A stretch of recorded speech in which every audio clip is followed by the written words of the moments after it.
पता है we start climbing the wrong mountain. मतलब आपको पता ही है कि हमारे इंडिया में हम अपने सपनों के बारे में बाद में हमें पता चलता है, लेकिन हमारे लिए सबके सपने के बारे में हमें पहले पता चल जाता है। And which is for starters it is okay, आपको एक करियर का डायरेक्शन देता है और आप स्टार्ट करते हो। बट जब आप इस एज में हो, लेट 20s 30s में, तो आपको रियलाइज होता है कि you are there, you are doing well for yourself, but you feel that you are stuck, right? So this is the time when you can think for yourself, about yourself, especially in today's world. ये चीज शायद 20 years back it was not possible because there was no opportunity. एक career में आप चले गए तो वहीं पे फंस गए. But today you can have a parallel career alongside whatever job you are doing, right? And obviously the advent of internet, social media has helped us in having that. वो हमें help करता है. So even if, see, please understand, मैं क्या आपको कह रहा हूं कि I am not saying that if you are actually in the wrong mountain or you are climbing the wrong mountain, just leave it and start away. No. First start identifying what exactly you want. देखिए हम सब में, हमारे घरों से, हमारे society से, हम सबको एक प्रेशर होता है कि we perform quickly, we start earning quickly, और इसी चक्कर में शायद हम लोग ध्यान से हम देख ही नहीं पाते हैं कि what we are doing actually we do like it or not. Okay, तो इसमें एक बात ये ऑब्वियसली आता है कि सर अगर नहीं भी हमें पसंद है तो क्या हुआ, पैसे तो मिल रहे हैं ना, तो हम लोग कर लेंगे, तो which is okay. I mean at the first 5-6 years earning money, learning from the market is perfectly all right. But when you are in your late 20s and 30s, when you have done that for 5-6 years or so, or maybe a little more, you then would feel that dissatisfaction in you कि नहीं यार, ये करने के लिए तो मैं पैदा नहीं हुआ था, I can do something more, right?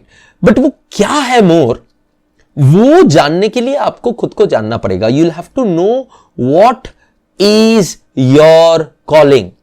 तो उसके लिए you have to take time to reflect. You have to take time to reflect. Ask yourself, is this my dream और समवन एल्सेस, राइट? जस्ट आपको एक छोटा सा एनेक्डोट देता हूं. हार्वर्ड स्कूल्स जो स्टारबक्स को यहाँ तक लेके आए, स्टारबक्स जो कि कॉफ़ी का एक बहुत ही प्रीमियम चेन है आज के डेट में, मोर देन 3000 आउटलेट्स हैं उनके. सो यू सी, वो एक प्लास्टिक्स कंपनी में एग्जीक्यूटिव थे. And then one day he met someone called Gerald Baldwin. Now Baldwin was the owner of the Starbucks. तो तब उनके पास शायद 10 आउटलेट था या 6 आउटलेट था, मुझे एग्जैक्टली याद नहीं है, बट बहुत ही कम आउटलेट्स थे उनके पास. तो so he had interest in coffee and he had interested in the whole restaurant business. So Harvard Schools, what he did is that he started expanding Starbucks, and he was CEO there for more than 30 years if I'm not wrong, right? And he made what Starbucks is today, from 10 to 3000 plus outlets, you can understand. So this is how dream can propel your life. Okay, it can give you satisfaction as well as the money that you want.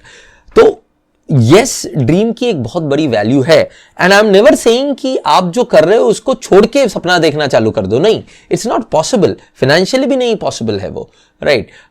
तो आप जो कर रहे हो उसके साथ ही पहले तो डिसाइड करो आपका ड्रीम एक्चुअली है क्या, राइट? और छोटा ड्रीम मत करो. हाँ, मतलब एक ड्रीम ये मत रखो कि ये एग्जाम क्लियर करना है, ड्रीम नहीं हो सकता, राइट?